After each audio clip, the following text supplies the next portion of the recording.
I am Lynn Meyers, producing artistic director and CEO of the Ensemble Theater, Cincinnati. Well, I want to start out and ask you, how would you describe to a non-Cincinnatian what the Ensemble Theater is?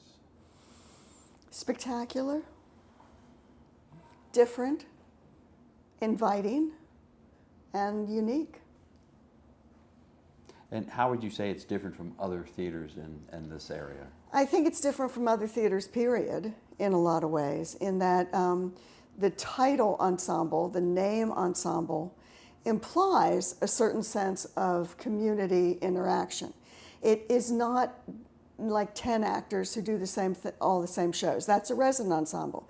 Our ensemble looks at that word very differently, and that's our connection with the audience members and our connection with every member of the staff to making a show or any project we do. So it's just as important to make sure that whoever got a donor to sponsor a show does their job, as well as the marketing does their job, as well as the set designer does their job, and the actors to show up to do that. And it is integrated. Our ensemble includes our community. So if you are a patron of Ensemble Theater, you're a member of the ensemble. Our mission is also extremely different. And our mission has been for many years now. It wasn't founded on this, but it has been for many years, the idea of hiring and devoted to local professionals who can make a living and work in professional theater in this region, with an emphasis on doing plays that have a social conscience.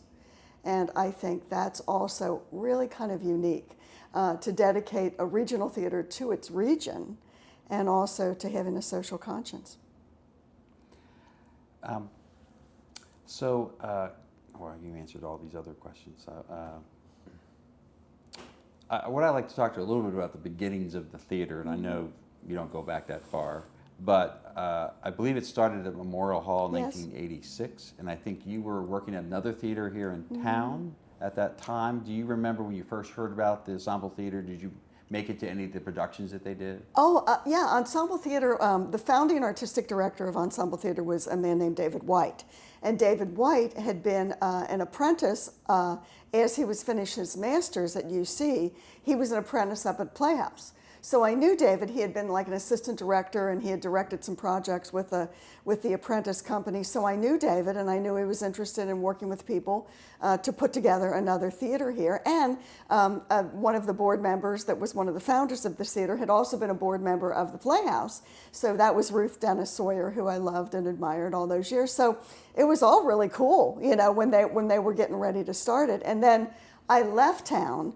I left the Playhouse and I left town, so I wasn't here for the big move into this space. But I thought it was an amazing idea that they had, and I loved that they were founded on the idea. That founding idea was to do work for local professionals to continue to grow in their craft. That was the reason for it. It wasn't to be in competition with Playhouse or the tours or any of that. It was about just giving equity actors and professional designers and directors another place to work. So that was exciting. And I came back as a guest here to guest direct a show for them in '91. Came back from LA. Yeah, we're going to talk about that in a bit. We're going to talk about you a little bit in just a bit here. So I know you weren't here when it moved into the space, but what is the lore? What is the story you heard about how did they find this spot on Vine Street? Oh, this is true. This I know for a fact from the actual people, so it's not even lore. So Ruth Sawyer and Mary Taft Mahler, who went by Murph Mahler, everybody just knew her as Murph and Ruth. So Murph and Ruth wanted to buy a building for this theater company. They wanted to buy it and renovate it. And they were looking all over the city. They had this great property on 4th Street that people were really pushing them to buy. And then they saw this building, the building at 1127 Vine. And it had been an old bank building and an old Italian consulate and a printing company, and they loved it. They loved it. It was $100,000 for the entire building. And it came with a 4-story tenement house attached to the back of it, okay? It was spectacular, but that tells you what the market was for property in 1986 and Over-the-Rhine. So these two brilliant women, said, yeah, we're gonna buy this, and the neighborhood's not looking so great. We can make that a difference. Let's invest here so we can make a difference in this neighborhood. And that's what they did, and that changed everything. Then not only was Ensemble Theater a mission-driven theater to give local professionals a place to work and grow, but suddenly it was a mission to stay in OTR. So the first part of that mission was just to survive being here. And so what did they have to do to turn the building into a theater? They spent $3 million of their own money renovating it. And an architect named Jeff Eigel helped them, did the plans, and another board member, Gordon Green, who was a wonderful attorney, but also a wonderful actor. Gordon drew up all the legal documents, and they just did it. And they turned it into, at first, a 99-seat house. And it was really quite something. I remember seeing the show here for the first time and thinking, oh, this is really, really cool. But all the property that was owned at that time, mind you, for many, many years, was that one building, that 1127 Vine, which then had the support building behind, which nobody usually gets to see. So what I'd like to do is talk about your background a little bit. Mm-hmm. So are you from the Cincinnati area? I sure am. Whereabouts? I grew up on the west side, but my great-grandparents and my grandparents and my mom were all born in Over-the-Rhine. And as a child growing up here, my grandfather had a second job. Everybody in my family's had extra jobs. Everybody. We all do extra jobs. So he ran a linen supply company. He worked at a linen supply company, and he worked at Good Samaritan Hospital for many years and ran their linen services. And on the weekends, he worked at Findlay Market. And in those days, you did not get paid in money if you worked at Findlay Market. If you were an extra on the weekend like that, you got paid in leftover food. So, as a kid, I distinctly remember going to market, sitting up on the side. It was like a vegetable stand, that's what they did. And then we would have this big sheet and this big pillowcase that my grandmother would wash and sanitize every week. And then we would bring it back on Sunday, and then you would go around to all the different vendors, and they would put in what was left. And then we would take that home, and we would open it up, and my grandmother would plan meals for the whole week out of that food. And I thought we were the richest people in Cincinnati because we had all this food and people just gave it to us. So I remember being so overwhelmed with joy that we got all this cool stuff from Findlay Market, and that and my grandmother was an extraordinary cook and very thrifty and very logical. So my sister and I would walk from Findlay Market. We'd go down, or we'd go over to Race, and we'd come downtown to what was then Shillito's at the corner down there on 7th Street, and it was great. That was great. And now I come back after all those years to this neighborhood, and it's certainly not great. So it wasn't great when I came back. So what I wanted to do was give another 8-year-old kid the opportunity to walk down the street and Over-the-Rhine, because it's so magnificent and so beautiful. And I thought it was absolute sincere beyond forward thinking that these two women would buy a building nobody wanted in a part of town nobody wanted to be in. I thought it was absolutely magnificent. I thought it was magnificent in the 80s, and then I got a chance to do something about it in the 90s. But yeah, what forethought? We're going to talk about that in a bit. So how did you get interested in theater? Oh, it was an accident.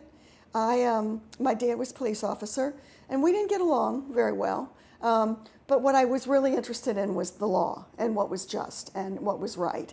And he was a very, very good police officer. I had no problem with that. I just had problems with the whole system growing up. So I was planning to go into law. And then in high school, what happened was I had a friend who wanted to audition for plays. And she said, oh, you do all these speech things in class, because, we'd have to do that in English class and all that. So you come with me, and you audition, and then I can meet the guys, because this was over at LaSalle High School. I'm like, okay. Well, I got the part. I got a tiny little part. I think I had 3 lines. And I started to kind of fall in love with the idea of how many people were showing up for theater and how few people were showing up when we did speeches and debates. And I'm like, I wonder if there could be some way to connect these two. And I ended up at a fabulous, fabulous university and was given a really interesting opportunity to kind of marry into the legal and social aspects of what I wanted to do with a beautiful, beautiful community that worked together. That in the theater, the community of people you work with is the reason you're there every day with a smile on your face. And then the message you give the audience furthers that message. But it was just kind of accidental. Never thought about doing that. So talk about your college days and doing theater and what Sure. kind of programs, projects were you doing in college? Well, I popped off in my senior year of high school about something I felt very strongly about and still do, and lost 3 scholarships. And we had no money. And my mom had gone to a meeting at then Thomas More College. She was head of the Secretaries Association, and they had a meeting there. And she came back from that meeting and she said, no, you're going to at least try. I don't know anything about this school, but we're going to call them and we're going to see if you tell them the truth about why you lost the scholarships and you tell them, your whole situation, we'll see. And you know what? They said, sure, come on over. And this was in April of my senior year, and Dr. Ron Mellish, who was the head of the theater department, physically opened the door to the school for me. He was physically there welcoming me in. It was maybe one of, if not the greatest, one of the greatest gifts in my life. That school absolutely understood why I stood my ground and got in trouble. They understood that I was really interested in marrying these aspects of law and theater and English, and I needed a job when I got out, so I wanted to do education too. So I took on 3 majors, and they had no money, and they put me on work-study, and I got through that school in 4 years and came out with a theater degree, an English degree, and a secondary education certificate. And it was because that school saw the value of an individual and invested in me. There was no way in the world I could have gone to college. No one in my family had ever gone to college. So it was absolutely, positively Thomas More, which is now Thomas More University. And they, you don't get the door open to you like that everywhere. And Ron Mellish did that. He opened the door. So what kind of stuff were you acting? What kind of stuff were you doing? In college, yes, I was. I was doing a lot of performing. I was in a lot of shows, and I also, so I did Glass Menagerie over there. I did The Lark, which was a wonderful story of Joan of Arc, and She Stoops to Conquer. I did a lot of those. But then I also got to direct a show my senior year. I got to pick a show and direct a show. I did props and assisted on costumes. Nobody wants me to sew anything, but they let me put clothes on people. And did marketing, put posters and stuff up. I mean, the thing that was great is that they had this department where you had to do a lot of stuff so that you didn't just get to be an actor or just get to do props. You had to do a lot of other things to get that degree. And I thought it was brilliant because I wanted a job. That's all I wanted was a job. So I thought the more I could learn to do, the better. And then in English, what happened is I was very, very heavy duty into literature and contemporary literature and the basis for contemporary literature on classic literature, which worked really well into all of the American classics by Williams and Miller and discovering August Wilson and all of these amazing writers. And then the education part made me sort of focus that as if I were going into a classroom. So when I went in and did student teaching at LaSalle High School, by the way, I had to use what I was learning to try to make senior basketball players really believe there was a reason to read a play. So it was an enormously well-structured, all-round program. And that helped shape what I've done since then in terms of how I believe there's many, many different units to any given piece of work and any challenge. So when you graduated, is that what you did? Did you do teaching, No, high school teaching? Or was that when you no. were doing that while you were at Thomas Well, More? when I was doing all that at Thomas More, and then when I graduated from Thomas More, I had been accepted at Yale, which was my big lifelong dream, but I had no money. So A fabulous playwright, Robert Anderson, the late Robert Anderson, who wrote Tea and Sympathy and I Never Sang for My Father and these fabulous plays. I was able to meet him. I had done a paper and thesis on him in college. So for my big trip at the end of getting out of college, my mom took me to New York for 3 days. It was so cool. We saw 3 plays, and Robert Anderson took me to lunch at Sardi's. And I told him where I was. Here's my acceptance letter. I can't go. And he walked me over to a little bookstore, excuse me, a drama bookshop, which isn't there anymore. It used to be right on Times Square, and bought me a little book of regional theaters. And he said, you need to write a letter to all these regional theaters, enclose your letter of acceptance to Yale, tell them that you can't afford to go, but you'd like to start with a career in theater now. Is there any job anybody has? I got 2 responses. One from Alaska Rep, who said no thank you in the nicest way possible. And one, I got a call from Cincinnati Playhouse. And Michael Murray was running the theater, and he called me and he's like, I'm confused, where do you live? And I'm like, Cincinnati. And he goes, well, that's what your resume says, and that's where you went to school, but this is mailed from New York. Why did you do that? And I said, because I didn't think you'd open it if I mailed it from Cincinnati. And he got real quiet, and he said, okay, well, come on in. So he interviewed me, and he said to me, look, my assistant just quit. You are not qualified for any of this, but I'll get you a deal. If you come in, I'm going to check your references, and I'll give you another appointment if I think you're worth it. But if you come in and you don't work out in 2 weeks, I've got a box office position. And I said, great, absolutely. Anything, any job, anywhere, yes. So he checked my references, he called me back, and he gave me a shot. And I was at the Playhouse for 10 years. And you started out, you were doing casting there, weren't you? Were you involved with casting? I started casting when I was there accidentally. I got a phone call from somebody who was shooting a CBS movie here in town called The Pride of Jesse Hallam with Johnny Cash, who I'd been afraid of my whole life growing up. But anyway, Johnny Cash was in this movie. And he called the Playhouse randomly and said, we need a location casting person. Can you recommend somebody? And I said, well, you mean like find people to be in a movie that live here? And he went, yes. And I'm like, oh yeah, I do that. I've never done that before. But I knew everybody in town. And I had watched all the auditions at the Playhouse, and I'd gotten all these people I knew in town auditions there. So that was my first casting job. And I completely fell in love with it. I just fell in love with it. It was a beautiful little movie that you can still see. They still show it because it's about adult illiteracy. And it was this magnificent, magical experience that I could take people that I knew could act, and I could have them read 2 or 3 lines to be in this movie, and they could get hired and get paid. So yeah, I got hooked. So then eventually what happened was I got pretty good at it, and I pitched to the Playhouse. I said, you're spending all this money for somebody in New York to cast people. I'm already working here full time. Just let me go in and do it. You're renting audition space, you're going to save money. So they saved a lot of money by having me just fly in and arrange the casting sessions with the directors. And of course, casting directors don't get to make the decisions, but we get to, bring people in and give them a chance. And so then that led to a lot more castings down the line, features and television and all of that, which is what I was doing when I left the Playhouse. And what other things you did at the Playhouse? I know eventually you started directing some plays at the Playhouse. Can you talk about some of that, how that happened?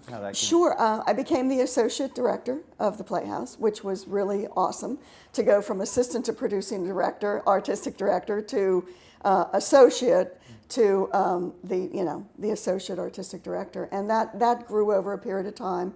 Worked with Michael Murray, worked with Bob Kaufman, worked with Worth Gardner, and started to direct a show a year at the Playhouse and did some great pieces. I got to do Steel Magnolias when it was new, and I got to do, two beautiful plays in the Shelter House that I ended up moving off Broadway, and that was Max and Maxie and Traveling in the Dark. So I was directing, I was casting, I was spending a lot of time, in New York and a lot of time here, and it was pretty great, and then it wasn't, and it was just time to move on. Was there other women who were doing directing plays? Like this is like the mid '80s when you were doing that. How many did you have like a role model as somebody that you?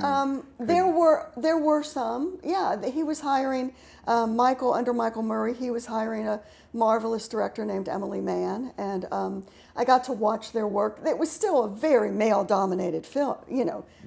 Don't get me wrong, but it was starting. It was starting to happen, and Amy Saltzman, who went on to run, Josie Abity, who ran the Berkshire Theater Festival. Those were people that were coming into their own back when I was starting out, and because I was there, I had the opportunity to start doing it. And in fact, I left the Playhouse on a Sunday night from a production of Steel Magnolias that I had directed, and got in my car and drove to Toronto. And the next morning, started rehearsals for Steel Magnolias in Toronto. So the opportunity that I was given at the Playhouse to learn and grow, and the fact that I don't take no for an answer very easily, that allowed me to work with other companies and get to know other people and to do other things. So I just wasn't in a little silo. By doing the casting, I was making connections in New York and LA, and by doing some directing, I was making connections with actors who worked at other theaters, which is how I ended up working in Canada a lot. And when you were going out to other places, to other cities, I mean, did you have people you relied on for advice? Oh, absolutely. I mean, Michael Murray was a magnificent producing artistic director at the Playhouse, and not nearly as generous to me as his later folks were, as far as giving me opportunities to direct and things. But Michael was very good about advice. He was a very honest, direct, super transparent leader, which I learned a lot from, about just be honest. It's hard. They're going to be mad at you if you're honest, but be honest. His directing style was very real and very honest and very well thought out. So I leaned on him. I leaned a lot on Ron Mellish. Dr. Mellish had his doctorate's degree in playwriting. I mean, he was this magnificent man who decided to teach at a small liberal arts college because he wanted that life. He wanted to raise his kids, and he married the nurse that he loved, and he just didn't want the Broadway, New York kind of thing. Didn't mean he couldn't do it. So Ron Mellish was a powerful influence in my life, and was till the day he passed away. So I was very fortunate. I was surrounded by some extraordinary people. And even back in high school, I had a teacher, Sister Mary Carlos, who was my drama teacher, speech teacher, and all of that. And she taught me a lot about acting and speaking. But the most important thing she taught me was about not living with regret, because I loved her very much, and she was dying of bone cancer. And I said to her, "Aren't you angry? Aren't you angry at God? Aren't you angry that you have bone cancer and you've given your life to him?" This was a woman who, by the way, was a very rich debutante who gave it all up because she had a calling to become a nun. And as sick as she was, she laughed at me. She laughed at me. And she said, "Why would anybody regret? That's a waste of a moment in the present." And she just laughed. It was such a moment in my life. So yeah, how could I fail when I had great people like that around me? I was basically just continuing on all the good stuff that they taught me. And when you were doing directing, what did you find challenging about it? What did you feel like you had to learn or over? What challenges were there when you were first starting to direct, do you feel? I think it was a little challenging at the Playhouse more than elsewhere. Because at the Playhouse, everybody knew me. Oh, well, that used to be Michael's assistant. Oh, that's the one who finds the actors. Oh, that's the one that does the equity contracts. So now she's going to direct, how's that going to work out? So I think I felt a lot more pressure to prove myself there. Whereas when I worked in Toronto or Calgary or somewhere else, I didn't feel that way because they didn't know how I had grown up. I hadn't grown up there. So I think that was probably the biggest challenge. Also, I always wanted to hire every actor, and I had to learn that I had to pick just a few actors for everything. Now, tell us when you got involved with the Ensemble Theater, not as somebody going to see a play, but actually to work with at the Ensemble Theater. Talk about how that came about. Well, that was unusual because I was in LA at the time. I was working in LA and I was doing really well. I had several jobs lined up. I was doing casting and directing and had even started understudy work like as producing. So I was doing a lot of guest, how do you say, let's see, I was doing an observership on different shows, sitcoms. So I would go in and I would sit through a whole week of a sitcom table read rehearsal all the way through to camera night and then audience night. And it was fascinating because I was learning all those different aspects of television in the way that I had learned, theater, which was in practicum. But I got a call from a man, Paul Rogers, who was president of the board of Ensemble. And he said, I know, you did Streetcar Hair, which is what I did in '91, and several of our board members know you, like Ruth Sawyer, who knew me from the Playhouse. And he said, we need to close the theater. And we know that you have a strong fiscal background in theater, and wondered if you would come back for 3 months to help us close with grace. And I said, well, that just seems terrible. And he said, well, you just don't have any idea how bad the neighborhood is, and we just can't develop an audience. And, it's just, we need help. Can you do that? And, they didn't have any money. My mom had a house. I had a car, right? So I'm like, sure. So that was in '95. And, I had no idea how bad it was. So what did you want to do, like programming-wise, with the theater when you came in as the? Well, once they decided to not close it because they couldn't, there was a substantial unsecured debt. I mean, over $1 million of unsecured debt on a 501c3. That was not mismanagement. It was just naivety. They were just naive about it. So board realized, can't close. Got a debt, got a building nobody wants in a neighborhood nobody wants to come to. That was where it was. So my suggestion was stay open because you have a building and you have a core group of people who want to make this work. The board wanted to make it work. They didn't want to close it. They just didn't have an option. So that's what we decided to do, was show to show, play to play. And I did say, I think we need to change this theater to not do all kinds of plays, because they were doing everything from Death of a Salesman to a British panto down at the Aronoff to, a new play. They were doing everything. They were kind of like a mini version of the Playhouse doing this stuff. And I said, if you want me to work here and try to make it work, we can't be a Playhouse. We need to be something different than the Playhouse. So let's be dedicated to new work. So we could be dedicated to local performers and new work. And then as time went on and we stayed open, I moved it that have a social conscience, because we had to have a conscience about the neighborhood we were in. We had to. I mean, you can't live and work and breathe in a place and, second day on the job, find a dead guy next to your car and he laid there for 45 minutes before anybody would come. You can't not see where you are and decide if you're going to be there, you got to make a difference there. So that's what we did. We stayed open literally show to show, show to show, show to show. We'd get enough money to do another show. I remember a show where I brought the fabulous Chet Cavalier in. Chet Cavalier was an accountant and auditor at the Playhouse. He was on the Playhouse board. He was a treasurer. So I called up all these brilliant people I knew and like, hey, come help. And he did, and he worked with us till the day he died at 96. He was still our accountant. And Chet put everything in checks and balances. He went through all the bills with Kevin Murphy and me, and he just got us on a really straight path. And so, we'd finish something, take a deep breath, and okay, now we'll do the next. What's a production from those early years when you were starting out, like, that you were very proud of?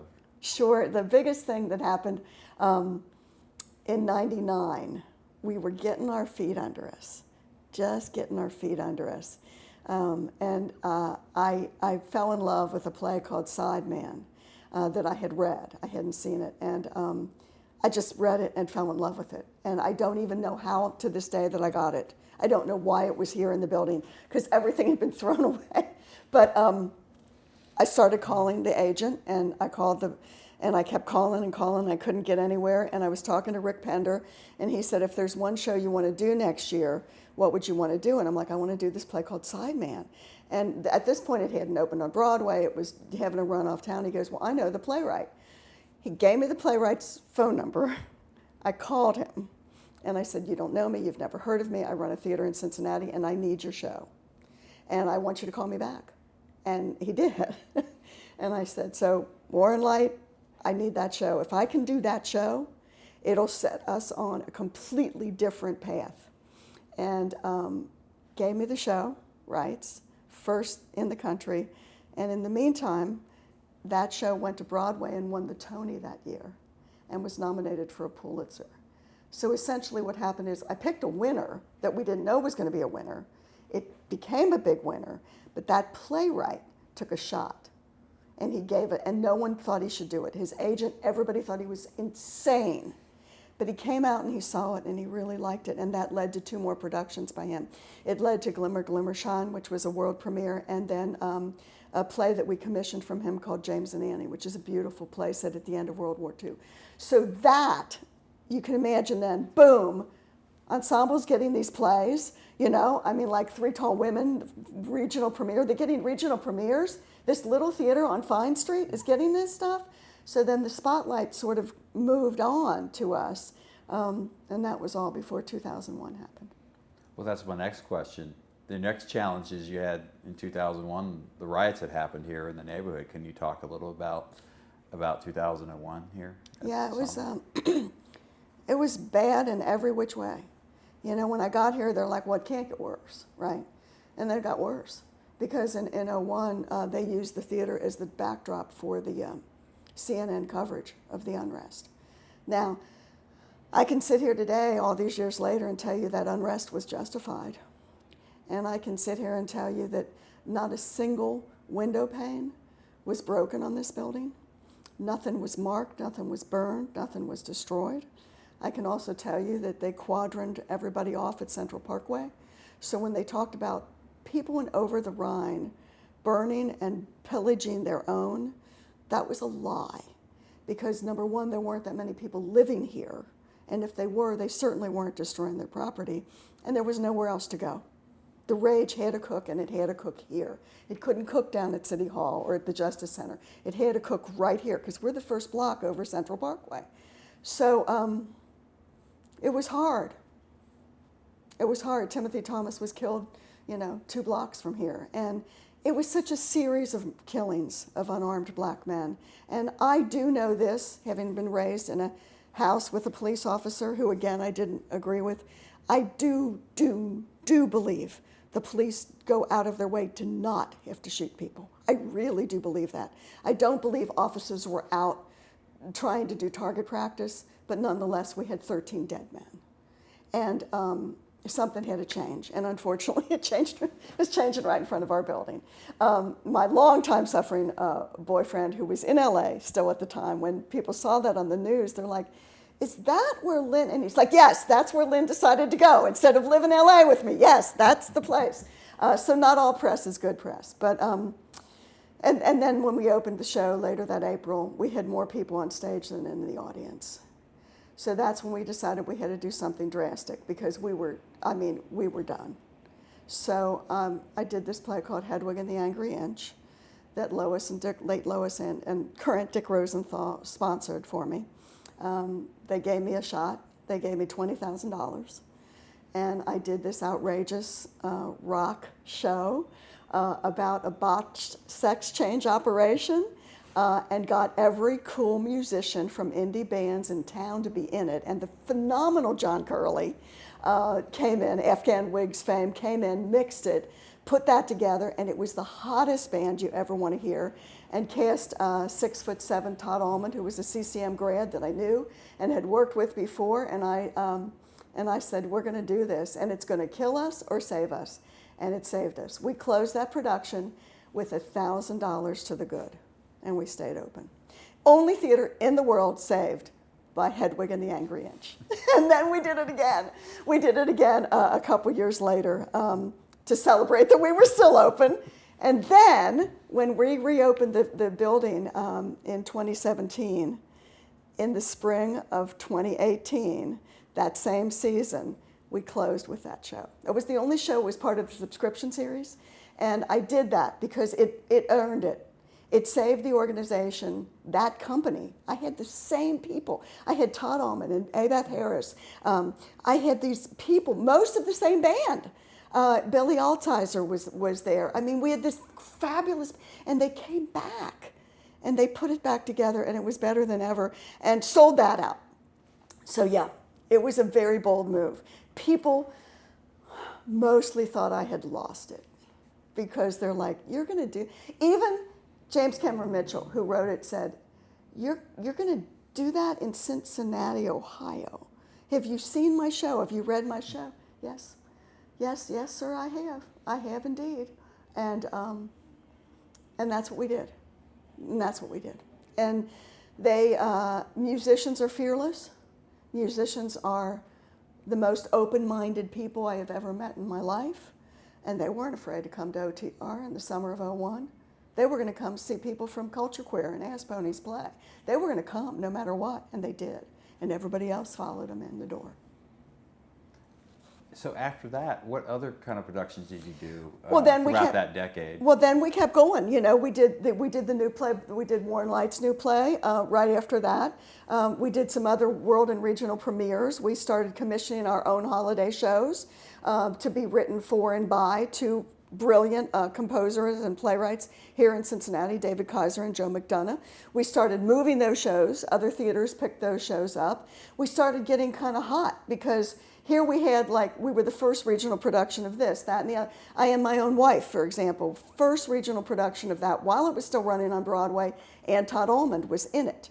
And we got that directly from the playwright and the producer. First regional production, again, of Edward Albee's Three Tall Women. So what I started to do was hunt for the shows that fit our space and fit our people that we had to be in them, and build those shows around this idea of what does my community need? What does my community need? Yeah, we needed to stay open. We needed a draw to come here, but I didn't do stupid crap. I didn't. And the couple times I did, nobody came. When I would panic and say, oh, I have to do a show to sell tickets, no, that's not who the audience is. And the same loyalty is here today, even though they're some different people, as there was all those years ago. We stayed open too. One of the things that helped was we started selling blind faith subscriptions so that people would sign up without knowing the titles. And on average, 82% do. When you go in with that kind of loyalty, there's nothing you want more than keep going for them. You want to know you're serving a mission and people care about it. So that's the real driving force. Yeah, I want to keep everybody employed here. I want to keep these great buildings we have. But you know what? That audience deserves it because they're buying something sight unseen. It's like a grab bag, you know? I used to tease and say, what if I did all Portuguese musicals? But now our development director is in Portugal, so I can't say that anymore. She might give me a Portuguese musical to do. And you, over time, you've been able to expand your space here at the Ensemble on this block. Can you talk a little about how that came about? We now own 40% of the block, own it, and it was all in bits and pieces. We had the main fabulous building that Murph and Ruth bought for us, and then there was this little terrible bar that got closed down by the city, and it was a very reasonable price, and it was a combination of donors that put their money together because it abutted our building. It was literally had a common wall with our building, so we kind of needed that. So that's now our fabulous bar area. Used to be the 1125 bar, notorious for homicides. It is not anymore. Then we had this empty, weird parking lot that a house used to stand on, but they just caved it in, and it was just paved over. And then we had the building that we're sitting in right now next door to us, which was where Devereaux's was. Devereaux's had their sporting goods shop here, like not so much their shop at their warehouse, but Polly's Big and Tall Men's Clothing had been here before that for decades. And then before that, it had been a manufacturing company for menswear. So yeah, just bit by bit. My former managing director, Rick Deal, came back from lunch one day, and he said, the building next door is for sale. And I'm like, okay, we're still broke. What do you want? He goes, no, we have to buy that building. I'm like, what are we going to buy it with, Rick? What are we going to buy it with? He goes, well, that parking lot and that building's for sale. We have to have that. And I'm like, well, and you know what? Otto Buddig bought it for us. I don't even know if he drove by, but he agreed that we needed it because what was going to come in, what were we going to do? And the most important reason he bought it was because we showed a plan where we could put all of our stuff together in one space. Our building shop, our paint shop, all of the construction, all the costumes, all the wardrobe, all kinds of storage. We could do all of that in one footprint, in the 40% block of the gateway to Over-the-Rhine. So, yeah. And what time period when you started doing all that? We started the renovations to connect it all in 15. Okay. And it was, but we raised money to do that for 12 years. And it was finished in 17. And then now all 4 properties are connected. We built an infill building on that old parking lot, and we connected everything. So all the walls are the same. We didn't change anything because they were structurally sound, 110 years old, but brilliantly structurally sound. So we put those together, and with glass instead of bulletproof doors now, glass to our community. And by putting that connector building in, not only did it triple our lobby size, but we could put in an elevator for patrons. Because the one thing we wanted to do was make the theater more accessible. So now we have, first floor, elevator, everything is accessible, from restrooms to what we do in terms of video and audio described performances, relaxed performances, all those things. There's a genuine sense of inclusion so that everybody who wants to come can come.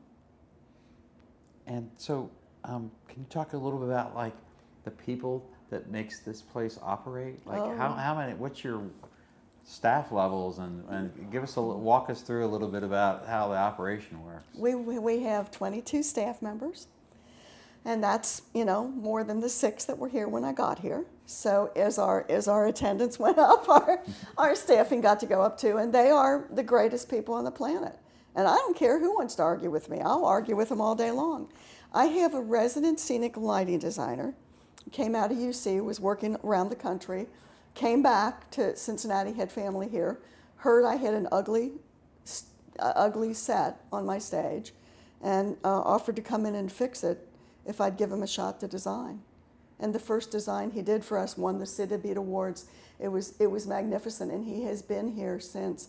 Do you have any concept of how I wake up every morning grateful that someone with that talent and skill chooses to be here? He could go anywhere.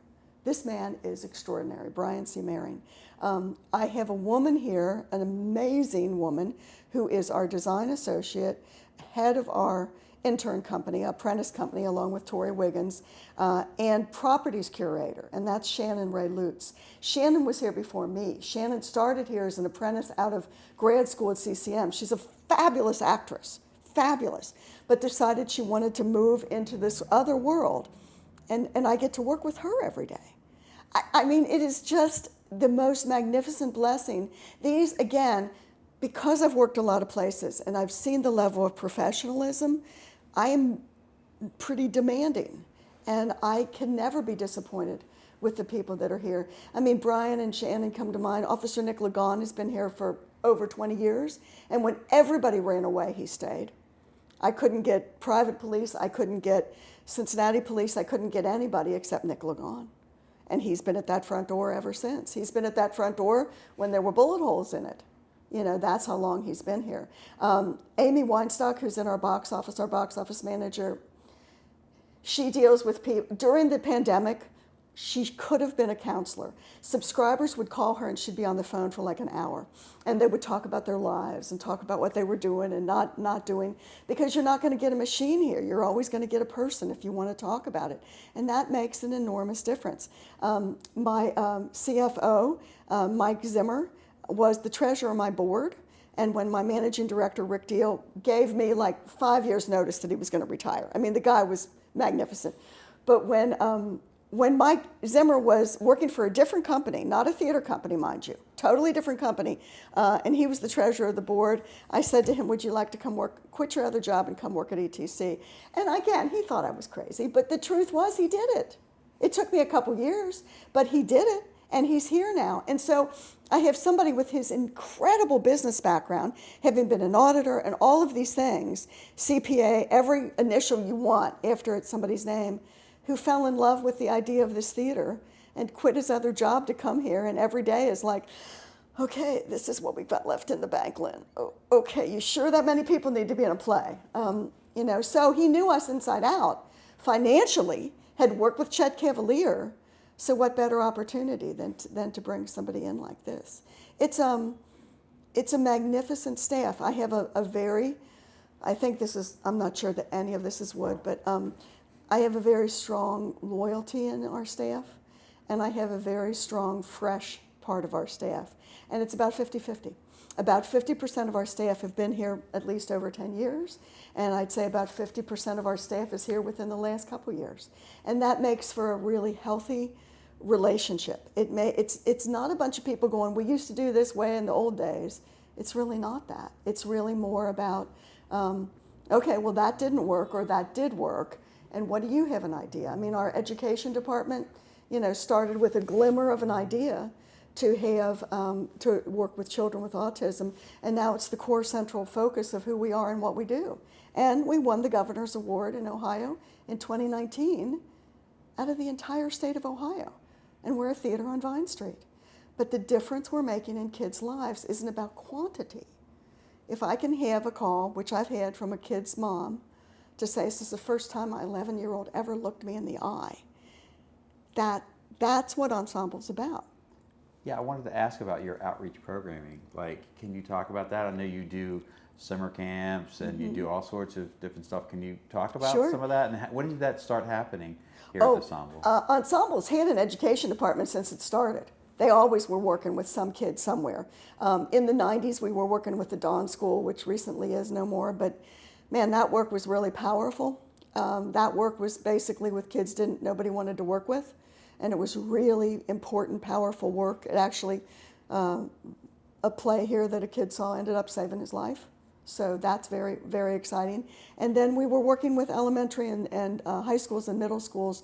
And what we are doing now is we are all over the tri-state. We're in over 45 places a year. We reach probably about 600 kids a week. And a vast majority of it is our children who are on the spectrum. And that's every kid is different. Every single kid is different. But we've developed a method inspired by Kelly Hunter's Hunter Heartbeat method. And literally all you need to be part of this is a heartbeat. It's not about stuff. It's just about people. And it's not about teaching everybody to act. It's about teaching people to connect. So, for example, if you're nonverbal or you can't look someone in the eye or whatever that may be, let's just work on how important you are and how we need you, as opposed to you need to do this for us. Let's switch the tables around.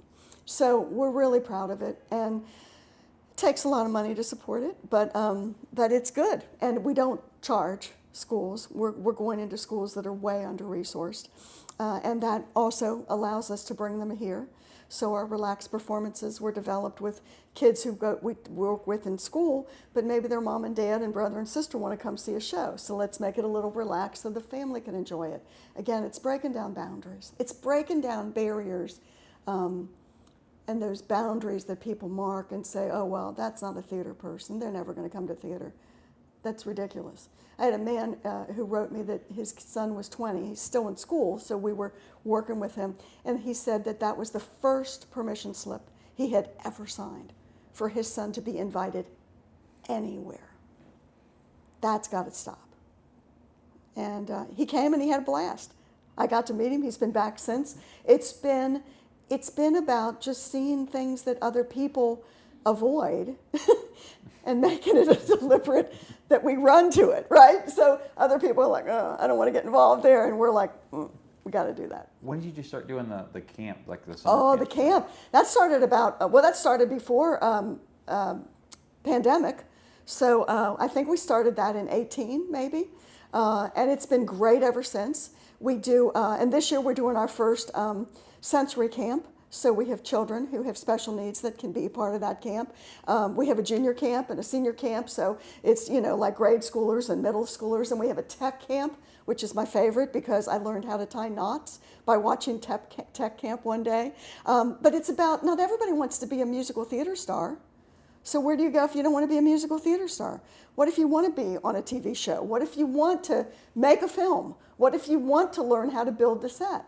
So that's what those are about. And they're highly personalized. We don't do it again for quantity. We could sell 5 times as many camps as we have, but we want to make sure that those camps are small and each kid gets an individual experience. So that's happening this summer. As soon as Zsa Zsa closes, then the Apprentice show will happen and camps will start. So we don't really have a break. We're not going on vacation. Nobody here is going to Virginia Beach. It's just going to be OTR. Now, you brought it up, but I have to ask you how you guys navigated through the pandemic years. That was ugly. The same way everybody else did, prayed. It was terrible. I mean, I can't say, anybody in this entire world, everybody was affected by it. When you're an arts organization and you're working with schools and you're selling shows and you're closed for 18 months with no income, except government relief, which did really, really help us. We kept on the vast majority of our staff at reduced rates. People voluntarily took cuts so more of us could stay working. The board was incredibly supportive. The money we did get in, we used to keep health care for our employees because I was bragging about my staff. I can't do this without them.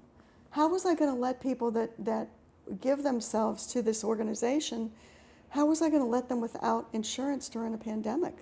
That would have been morally unjust. So if I'm going to do plays with a social conscience, I have to have one.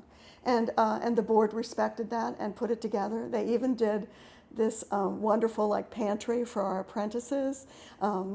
We didn't know it was going to go on forever, right? So for a couple weeks, we were so people were bringing in, canned goods and, cosmetics that they had gotten as samples and paper towels and toilet paper and, setting it up in the lobby. The board was doing that. They were donating stuff they didn't need so my apprentices could have something.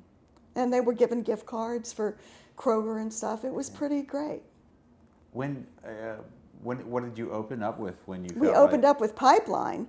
Pipeline, this fabulous play about how so many young men go from high school to prison. If they leave school, there's this pipeline that seems to be their next step. It's a very honest and true play, not a comfortable play to watch. And we had stats up on the wall for our community, for Hamilton County. So we were sold out on Wednesday night in March, and then we were shuttered on Thursday night. So we froze the set.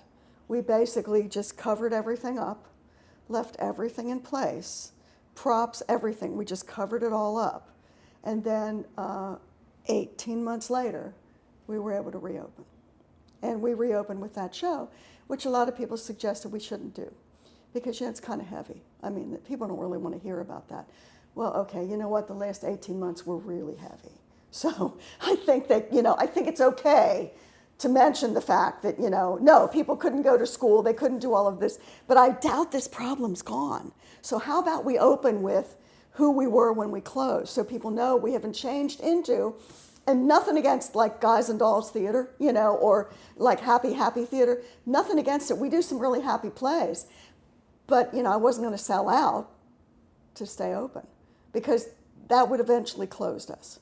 As I said, when I did a stupid play many years ago, because it was fun and it was charming, it was dreadful. People hated it. So they would rather see an Iliad about all the wars that mankind has fought than something happy and yappy just for the sake of escape. My audience doesn't come here to escape. They come here to engage.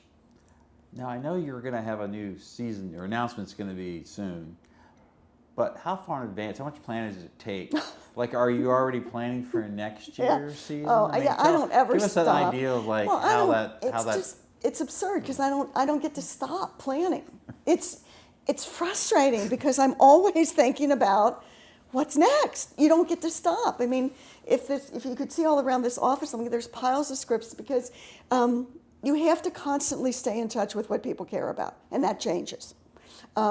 Then you have to do something that you can fit on the stage, even though we've pushed it to its limits and done things that never belonged, and there my scenic designer found a way to do it, and the shop has built it. No, it's a constant process. It's a constant process. And yes, the new season I do build around themes. So I try to find shows that connect. So the theme for the 25-26 season is about being faithful to yourself. And I had to do that because there are a lot of people who would say, well, you know, if you just did things that were a little cuter, and people have used the word cuter, you know, you might sell more tickets. And I'm like, well, my audience is super cute, but they don't want to watch, you know. That's great for somewhere else. Not everything here is a torment. We have a lot of music in the new season by design because music is a unifier. It's the musicians and the people who love music that saved this theater when they came to see Hedwig. They're the ones who did it. So I wanted to do musicals and, you know, two world premiere musicals. That's really exciting. Shows that are written about Cincinnati. So here we are in the heart of the city in an area people want to come to, and we're commissioning musicals about cool stuff in Cincinnati. I'm not writing about what happened in Poughkeepsie, you know, we're writing about our town because I think if anything's lacking in Cincinnati, it's spirit. We don't know how good we are.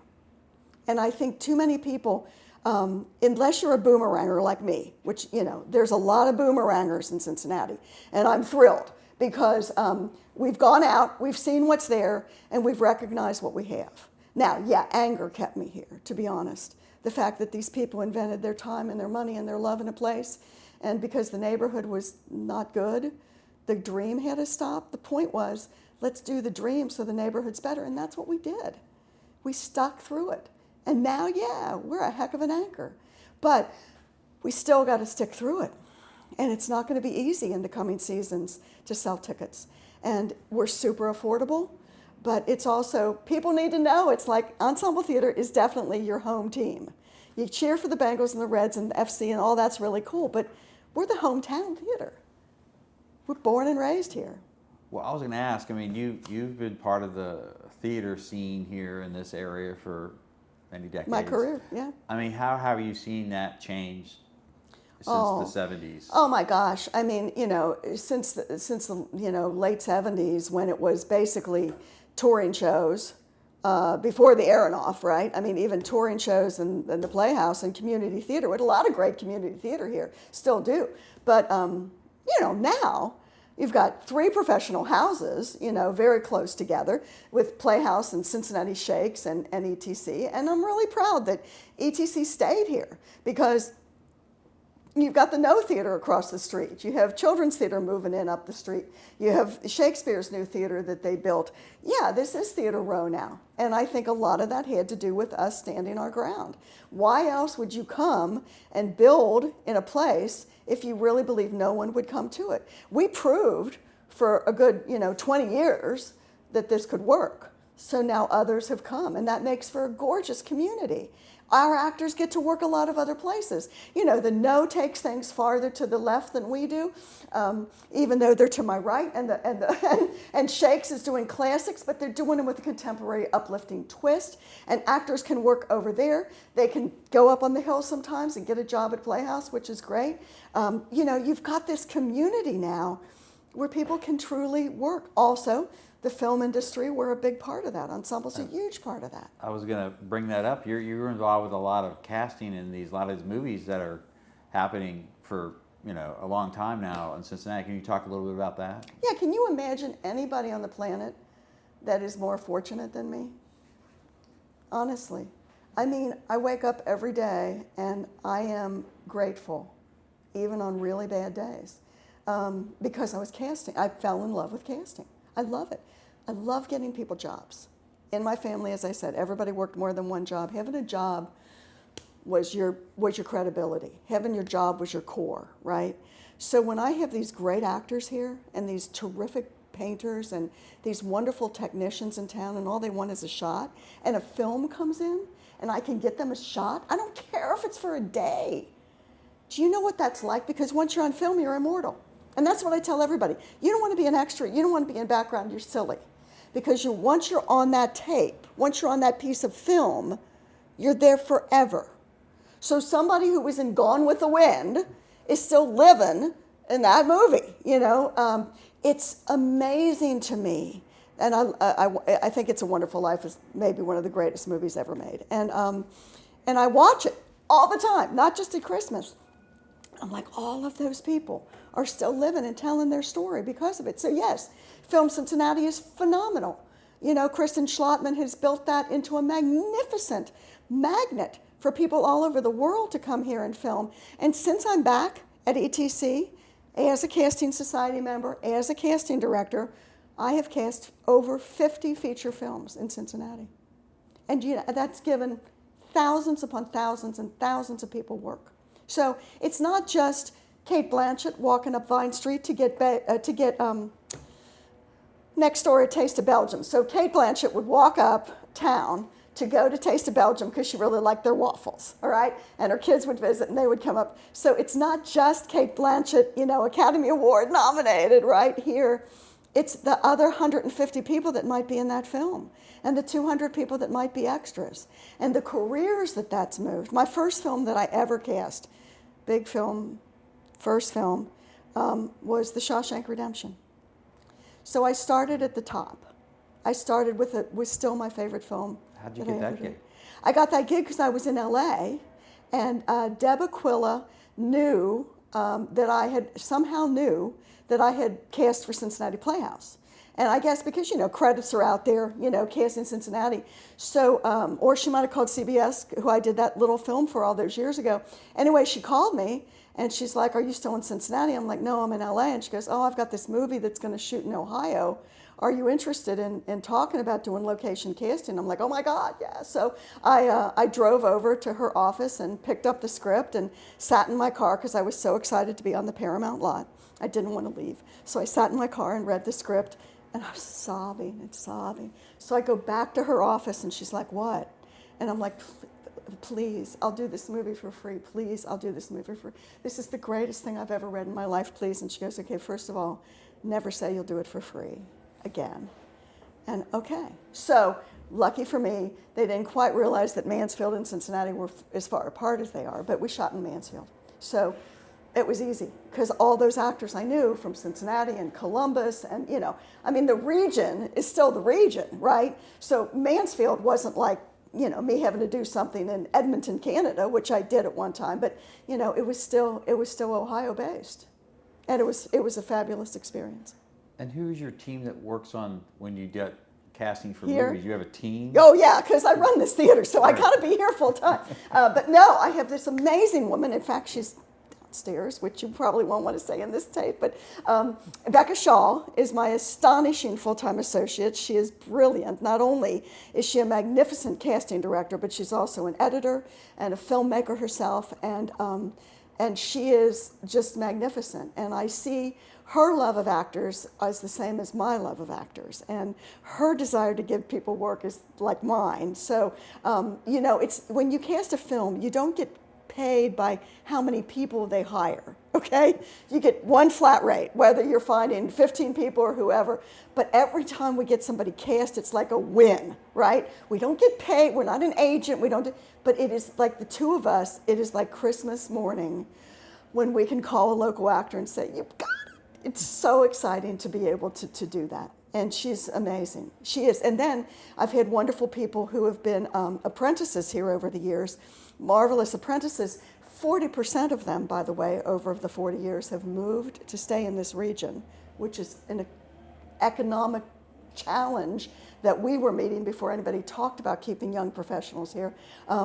And they then get hired on show to show to work with extras and background, and so we can create the whole thing. But you read a film script and 15 people immediately come to mind for all these roles because you just know the town. And that's really, again, part of what makes Ensemble unique. We're kind of a one-stop shop.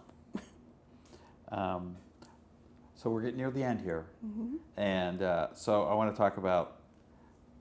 I don't know if you could say some playwrights or somebody that your dream collaboration, somebody that you haven't, that you would love to do something with, collaborate with, an actor or a playwright or something. Is there anybody that's on your bucket list? Oh, I have so many dreams.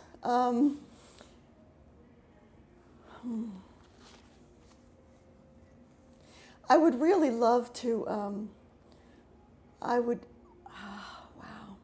think about that. I would love to premiere a Doug Wright play here. I have not worked with Doug Wright, but I have produced many of his plays. Hands on a Hard Body, Grey Gardens, I Am My Own Wife. I'm a huge fan of how he writes, and so I'd love to do something new with him coming here and maybe sitting down and working. I would love to see more new musicals, so I would love to create. Todd Allman is a musician, a composer, magnificent. I'd love to find a way for him to create something here that's uniquely ETC, since he kind of grew up here. I mean, you know, he went from Hedwig to I Am My Own Wife to James and Annie to his own Broadway and fabulous international career. There's so many wonderful people out there. It was a thrill. I just got to work with Teresa Rebeck, and that was a thrill. She was awesome. She's such a great writer and director, and we just did a show last season with her, so that was really cool. I guess more than anything, my dreams would be just to help continue to create new work in a place. I consider Ensemble Theater in Cincinnati, the most important thing we are is safe for who works here and welcoming for all who come here. So you can come here and have a bold idea, and maybe it won't work, but that's okay. But you can always come here and know that you're wanted and you're needed and you belong. And that's across the boards. That's economic. That doesn't matter about your zip code. That doesn't matter about your physical restrictions. It doesn't matter about your politics. I'm going to do stuff. I've gotten so many cool letters, and I've kept them all. The cool letters are, you're too left, you're too right, you're too, and I'm like, great, then I'm doing something right. As long as people are upset about one or the other, you know, on both sides, great. But the biggest dream I have for Ensemble would be for it to continue. And that can't be a dream. We're right now in a campaign that'll be running for the next couple years about sustainability and building an endowment, because what I want to make sure is the day that I walk out of the building, the doors are wide open. And those next people that come in and that next generation of people that create have this spot in this place on this block to create all the things that I've been able to do for the last several years. That's the dream. And with dream comes a lot of hard work and hope. But I think that'll happen. I think so. One last question. Yeah. So what talent do you see in Cincinnati that you're excited about? Whether it's a writer, actors, anybody that comes to mind that gets you excited, like some young talent? Well, right now, our Apprentice company, which is kind of my heart, all right? Apprentice company comes to us, 5 or 6 actors. They spend a year with us. They get paid a salary, and they work. They understudy roles, or they do roles, or they run crew, or they help in costumes, or they help write grants, so that by the end of their careers here, their year here, it was when I got out of Thomas More. They know how to get a job. That's the Apprentice program. And Tori Wiggins and Shannon Ray Lutz run it, and I love them. Every year, every one of them. So yeah, I'm excited that apprentices from recent years, as well as from years back, are still living and working in Cincinnati. I'm really excited to see what will happen with Beasley, who is an apprentice that came out, with KG Rucker, who came out of the program 2 years ago now, I think. And just to think about Alexis Selman, who came out of the program, and these people that are amazingly inspired as writers, as actors, young directors that are coming out of the program. Yeah, I'm excited by that. So for me, the feeding tube that keeps artists alive is having an apprentice program, and we're the only theater in town, only basic arts organization in town that has an apprentice program. And of course, It's in danger, so I need funding to keep it going. But when you think about 40 years of apprentices and 40% of them staying in some way in this region and living and working, even if not all of them are still in theater, yeah, so that's what I'm excited about. I'm excited when they get a job somewhere, you know, and they let me know, or they're like, hey, I got a contract. Is this a good contract? Or, you know, what do you got for me next year? That's really, really exciting. There's kids right now working at ETC, young people who actually were, you know, stuck in high school or college during the pandemic times, and they had to reacquaint themselves with the world. I can't wait to see what they do, because they're going to create what's next. Do you feel like it's a full circle moment for you, for that kind of thing? Yeah, I do. I mean, there is I would say that I feel that right now there's an embrace in my life that I've never had before. I've lost my sister at a very young age. I've lost my mom recently. So, yeah, I have to say that the Ensemble family, and watching over the past, almost 30 years, people go from apprentices to running their own company, like Brian Isaac Phillips over at Cincy Shakes. He came here as an apprentice. He's running his own company. I'm so proud of him. That's so exciting for me. To look at what Ensemble's provided as a first step, and then see how people have run from that, and how much that has built who they are. Yeah, that feels really, really good. So that secondary education degree didn't go very far, but the wanting to invest in what's next, that still does. Yeah, that still works. Yeah. No, the only thing I really wanted to make sure I talk about, and it's just because, frankly, I'm so worried about it going away, is the Apprentice company, And I hope somebody somewhere will help me keep that company, because it's absurd. I mean, what are the first things you cut? Theaters cut their apprentices. Well, they cut the future. It's $150,000 a year out of a $3 million budget. It's a lot of money, but it's not $1 million. And it's a $150,000 investment in the future. $150,000 so that they're understudying, so when an actor gets sick, which they do, I've got somebody to not cancel a show with. It is $150,000 that probably saves this theater around $250,000 a year, because they're there, they're dependable, they're there. I'm not hiring 15 understudies from other places. I have this core group, and it's just super close to my heart. I love them, and every one of them over the years, because, I didn't do that. I got a job at Playhouse for $65 a week to learn from the inside. I was really fortunate. And I worked really, really hard to keep it. That's a hard gig to get now for anybody. And there was probably one in the history of this town that I got at the right time, at the right moment. So I just want to make sure that other people get an opportunity to start and then figure out what they want to do, I mean, I never thought I would run a theater. I thought it was more likely that I would run a restaurant or a dry cleaner than a theater. I never, ever thought I would do this. It was never an ambition. It was never a goal. And it's been the vast majority of my career. So you don't know what you're going to love if you don't try it. And that apprentice company gives you the opportunity to try it all out. I have people who would help me write a grant. They would help development write a grant, and now they're writing grants for the NEA, or they were, but they're writing grants. They're of people that are in academia, people that have their doctorate's degree that started here, people working here, actors that work here that were apprentices 20 years ago, and now they're acting all around the country. I don't want to see that go away. So that's the only thing I'd say, is it's just, it's, if you love something and it works, you're going to do everything you can to keep it. And you don't survive the present by getting rid of the future. And if you cut your program, if you cut your apprentices, that's what you're doing.